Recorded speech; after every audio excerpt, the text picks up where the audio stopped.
Hi, good morning. This is Scott Willard, and I appreciate you joining us for the Congruence podcast. Congruence, where faith and business comes together. And I'm excited this morning. I've got Krista Perez with me this morning. Krista is with Tacoma Women of Color Collective. Krista and I met months ago. My wife Holly and I had kind of taken to heading down to a local champagne bar, 1022 down on J Street, and having appetizers and stuff. And we're sitting there, and next to us is this conversation going on, and it's about organizational and board stuff. I'm not gonna lie, I have these weird antennas that go out. When I hear stuff like that, it perks me up, and it's like, I'm looking for an opportunity that I can introduce myself and get in the middle of it. It's like, stop it, don't do it. But I did anyway. And I met you and Kim, and that turned out to be really cool. You invited us to an event over at the Union Club, and Holly and I went and ate street tacos in the rain because it rained that night. It was like, what's up with that? Lousy weather. So, Krista, tell us a little bit about yourself. Okay. Well, first of all, thank you for having me today. This is quite an honor. And like you said, we met at 1022, and which we frequent quite a bit because it's in the Hilltop, and it's, kind of is representative of the people that we're serving. And so we've come to know everybody that, goes to 1022. But the Tacoma Women of Color Collective is really about cultivating a platform or platforms for women of color in business, education, and really life resources. I'm not from Tacoma. I've been here for, I think, going on 4 years now, and it's my home. Like, this is my home. And so when I feel like somewhere is my home, I want to root myself. Right. And so I automatically, started looking around me and the communities around me to see where I belong, right? And I'm also an entrepreneur, so while I was going through that process, I also started to see need and where gaps needed to be filled. And within about a year, I had this idea of forming this organization, and now it's really taken on a life of its own in a very beautiful way, right? I didn't know if I was going to have a business or a nonprofit. I didn't even know what was going to come of it. Or was it just going to be a little group that gathers on Wednesday nights? And it has turned into a nonprofit organization. We support women of color in business. We've already partnered with the City of Tacoma and the Tacoma Urban League and providing a Business 101 workshop series. Excellent. This last summer. So that's just a little bit of what we do. So you made a reference to meeting every Wednesday night. If I were a woman, especially a woman of color, and I wanted to engage with the collective, how would I go about that?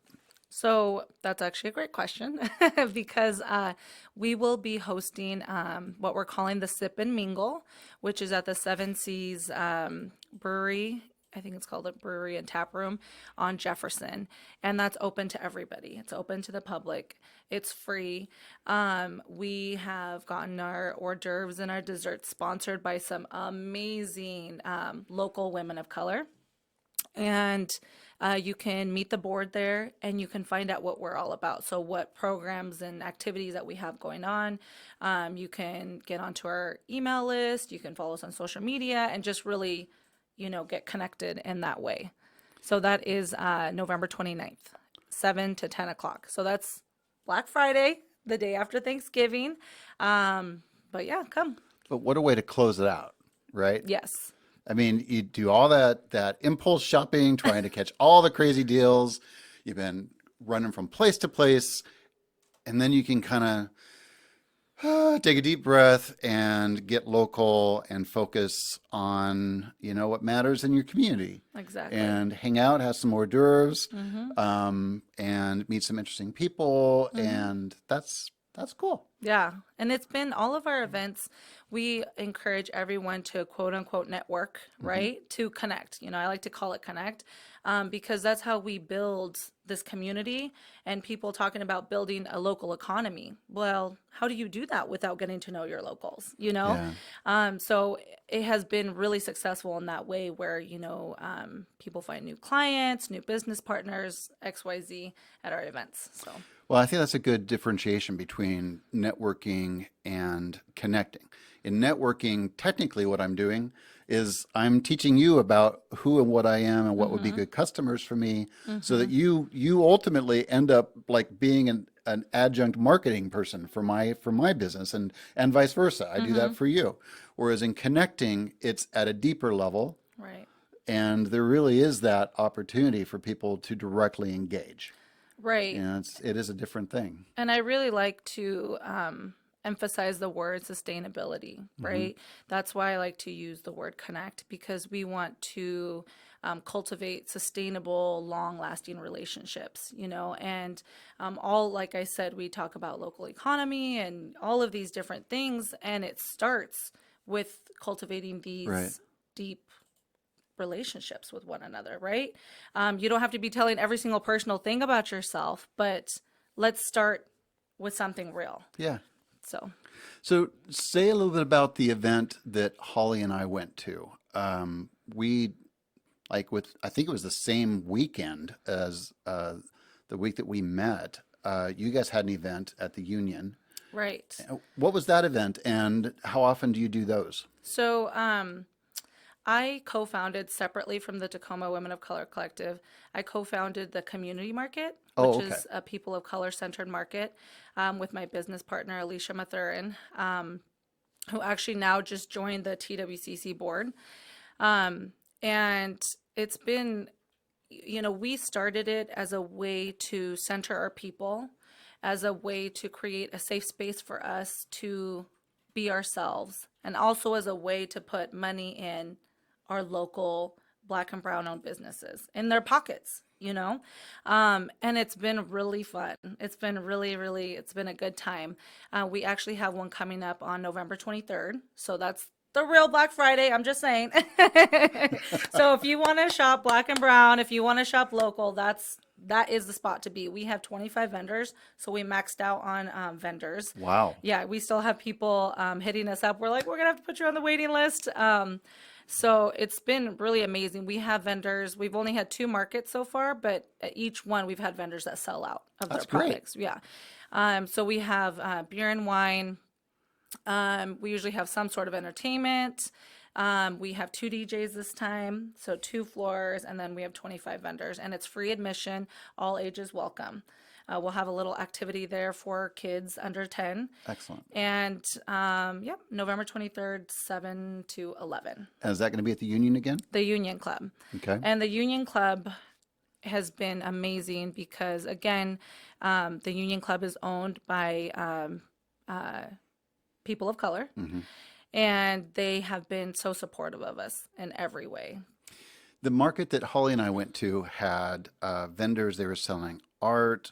They were selling jewelry, cosmetics, some clothing.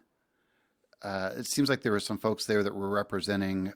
They had like insurance companies, and they were representing Their own businesses. so lots of different things. So if you want to get something local Right. for the real Black Friday, that might be a good resource. Yep, for Right? sure. Yep. Okay, and so that's the 20. November 23rd from 7 to 11 p.m. Okay, awesome. Okay, all right. So moving into the format of the show, I've talked pretty much every week about the fact that the format of the show is an interview, and we go over what Holly and I designed as God cards, or just discussion cards for discussion about faith. And with the Gathering Place Northwest, that's our meetup group that you can find on meetup.com, or you can find on Facebook. Really is a space for people that are exploring faith and whatever that means to them. And for one reason or another, that faith may or may not take them within the four walls of a house of faith, whatever that might be. And we designed these cards just to open up conversation. And we thought, well, if we do a podcast, maybe they would be a good format. And so that's what we do. We go over those questions, and I have each of our guests pick out a few of those, and we just have a conversation. And so that's what we're going to do. The first question that Krista picked out was, what is something that brings you joy and why? I love that question. So I think it's just super relevant to how I got here and why I'm here.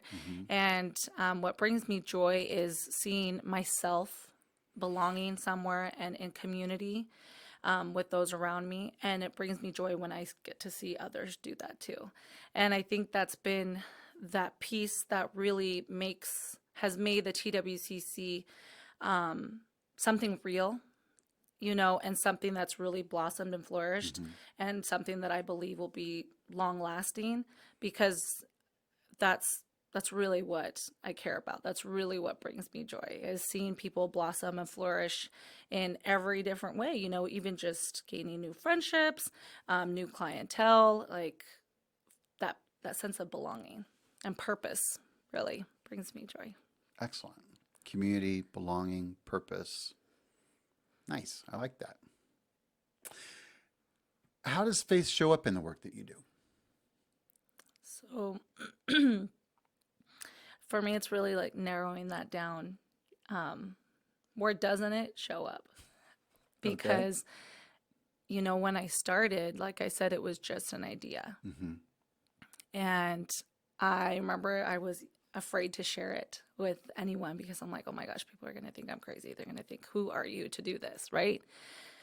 And it starts with, faith here and faith in my calling. If you believe in calling, you can call it your path, your soul purpose. But it really started with faith in myself, and then faith in knowing that I was hearing my calling, my soul purpose, the path that was laid before me. There's so much wrapped up in that. Yeah. But that's really where it started. And then it was like, okay, so that calling that I'm answering, that purpose, that drive that I have to believe that it's going to carry me through all these difficult parts, or all the parts that I don't know, I have never done before. I mean, now at this point, there's so many things that I've done that I had never done before. I've never run a nonprofit board before. I've never recruited nonprofit members, or board members. And, but I'm learning so much, and having faith that I have what it takes, and that I wouldn't be called to something that I couldn't do. And that, perhaps I don't know it right then, but I'm going to know it when I need it. Right. Yeah. So that's why I say every step of the way, like, what part hasn't taken faith? Cool. What was the tipping point? You've got this kernel of an idea. It's growing inside of you.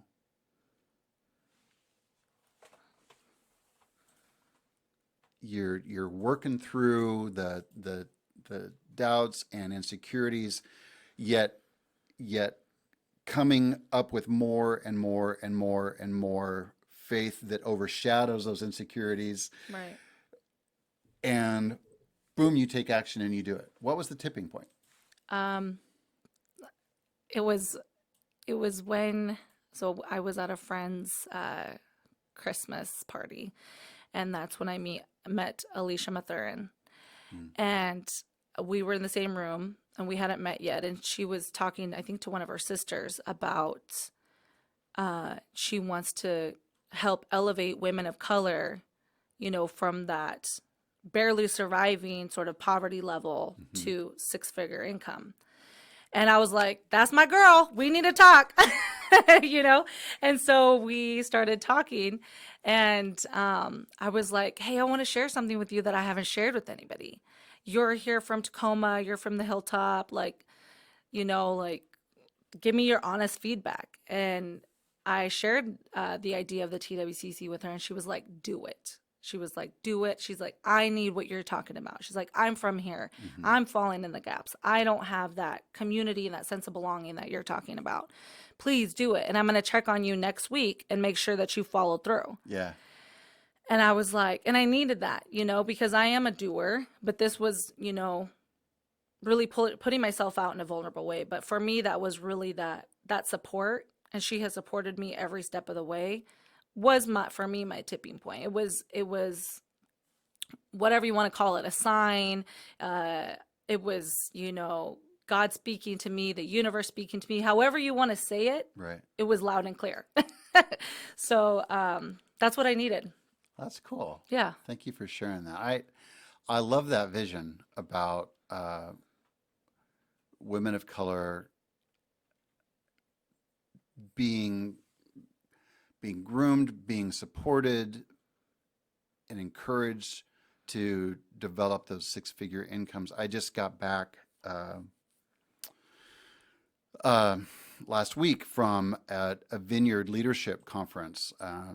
We met on the Oregon coast for the Northwest Vineyard Leaders and Pastors, and I'm looking around this room. I'm like, this is a white group. Yeah. It is a white group. Yeah. And one of the conversations that we're having is about, growing our communities of faith.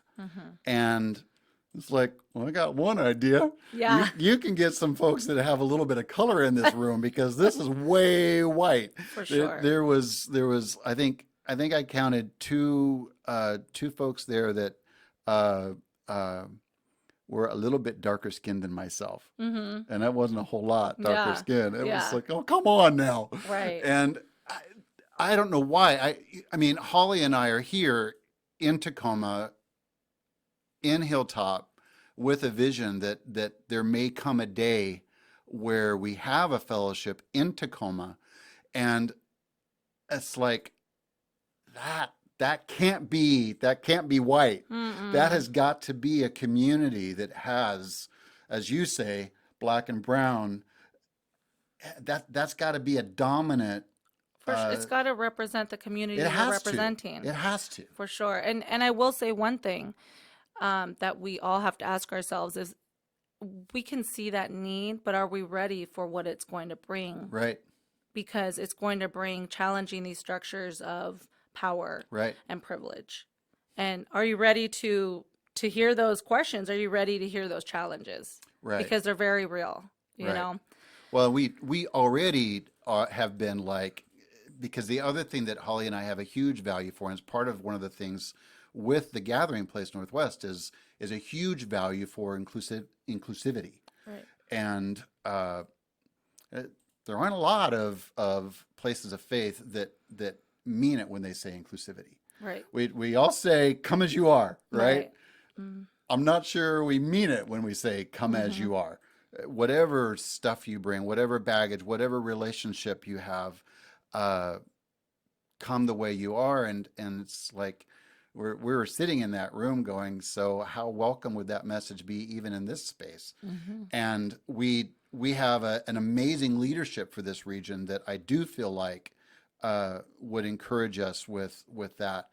But you're right. It's one of those things you have to ask yourself, are you willing to stand in the gap?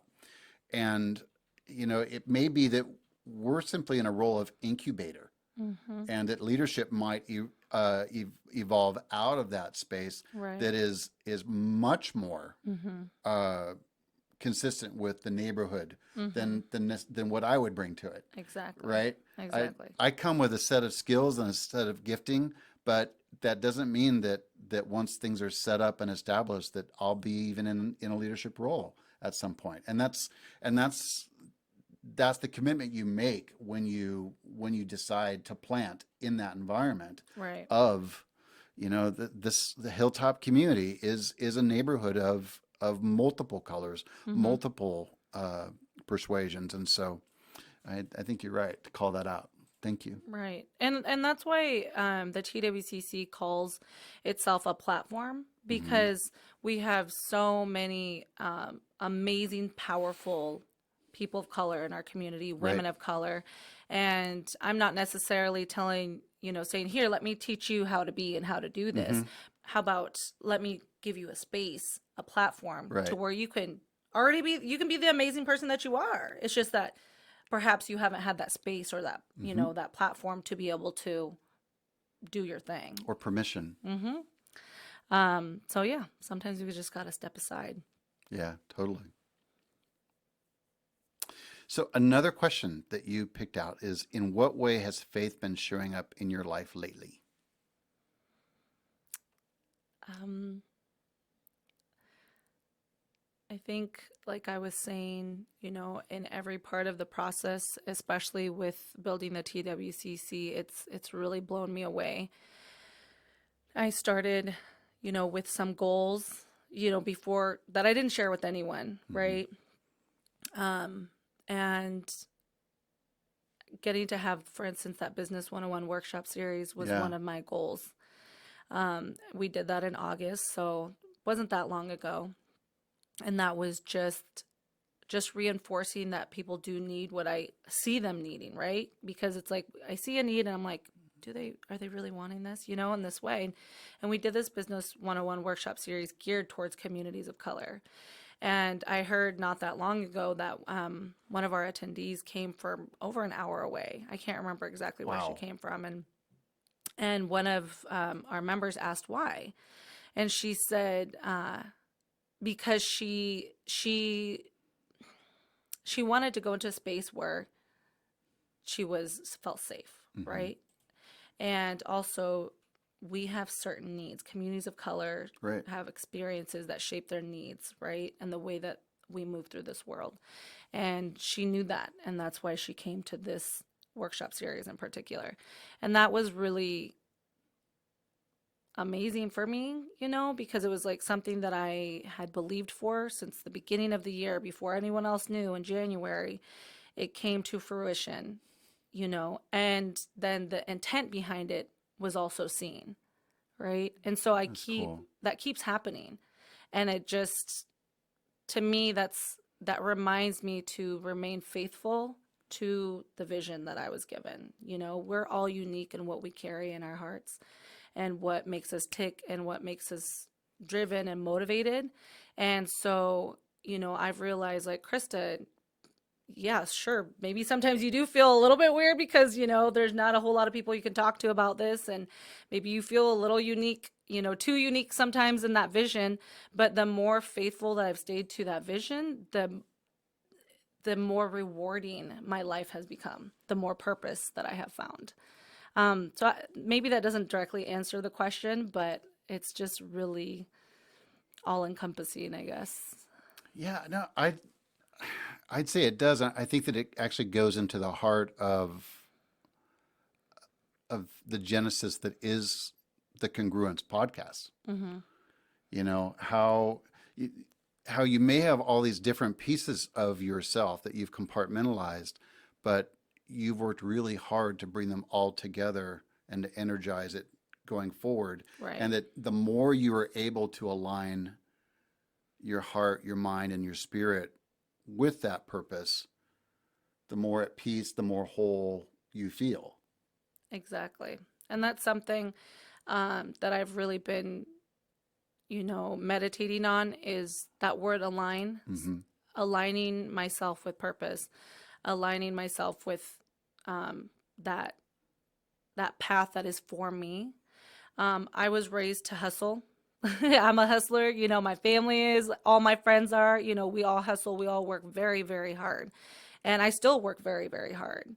But I've also learned that there is there is power to aligning with your purpose, Yeah. right? Then maybe in that instance you don't have to hustle so hard. Right. Things fall together, right? And so seeing that be real has been life changing. So I would say that has impacted my faith in a way that nothing else has. Oh, that's very cool. That's very cool. because the one thing that I have seen is that it's really hard when you do pioneer, when you Yeah. step out to break new ground. Right. It's so hard. Right. It's so easy to come up with reasons not to take the For next sure. step, Yeah. right?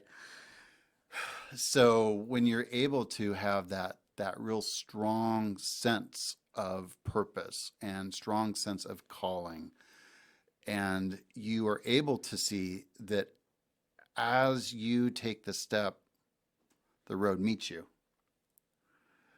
step by step. Mm-hmm. It it energizes. It keeps it moving forward and gives you the strength to take bigger, crazier risks.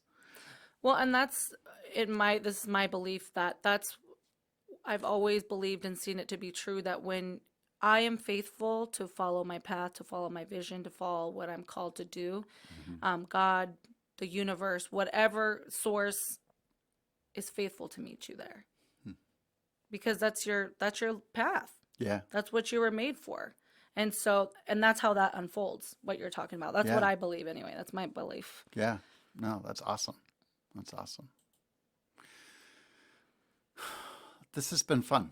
Thank Yeah. you for joining me. Mm-hmm. Uh, I asked if you guys would be interested in being a part of this way back during the summer, Mm-hmm. and it's taken this long to finally connect. And when I did, you were like, "Boom, you're right on it." You're like, Mm-hmm. "Yeah, that sounds like fun." Yeah. And I know that you had some questions about what this would be like, but this has been fun, Yeah. and I really appreciate you spending time with us and spending time with our viewers and listeners, Mm-hmm. and learning more about the Tacoma Women of Color Collective, and more about the community markets, Mm-hmm. and more about the The Sip and Mingle. So Sip and November Mingle. 29th from 7 to 10 at Seven Seas. Okay. Yes. And the next community market, November 26th, 23rd. 23rd, Mm-hmm. sorry, 7 to 23rd, 11 p.m. 7 to 11. That's going to be down The at Union the Club. Union Club. Awesome. So we Yes. got those shout outs. Yes. Okay. Thank you Thank you. very much. Yes. So, thank you very much for joining us. And right now, the show is being brought to you by Leadwell Pacific, which is a consulting group, my private practice, that I developed after working 20 some years in government and nonprofit organizations where it felt like leadership just sucked the life out of people. Yeah. And that's not okay, right? Mm-mm. Um, so, working with executive coaching organizations and life coaching organizations to develop a model that I bring into organizations that teach their leadership about how to breathe life into their staff, how to come alongside of their staff with purpose and congruence that allows for them to have success. And so that's what I do with my private practice. And Leadwell is sponsoring the show today. And if you would like to be a sponsor, either you would like to be an individual sponsor or you'd like to be a corporate sponsor of the show, I want to encourage you. Information is streaming down below that talks about BD Local Media. And if you reach out to BD Local Media, they can talk to you about how you can be a sponsor. $45 goes a long ways towards funding the show. Two $45 sponsors covers the entire cost per week of the show. That's a really small amount to have a platform that reaches all of Greater Tacoma. We're averaging over 1,000 viewers and listeners a week. We can average even more than that if every time you see us on social media, Yeah. you like and share, okay? Because as you like and share, it just broadcasts it throughout your social media. And so really appreciate it when you like and share on this show. You'll see us on BD Local's Facebook page. You'll also see us on their mobile app. The Congruence show is now on the BD Local Media app, and so want to encourage you also to follow the links to be able to download that app. You can also find the BD Local Media and our podcasts on BD Local's YouTube show. And so lots of ways that you can see this show and join with us. Thank you for joining us today. Bye now. See you next week.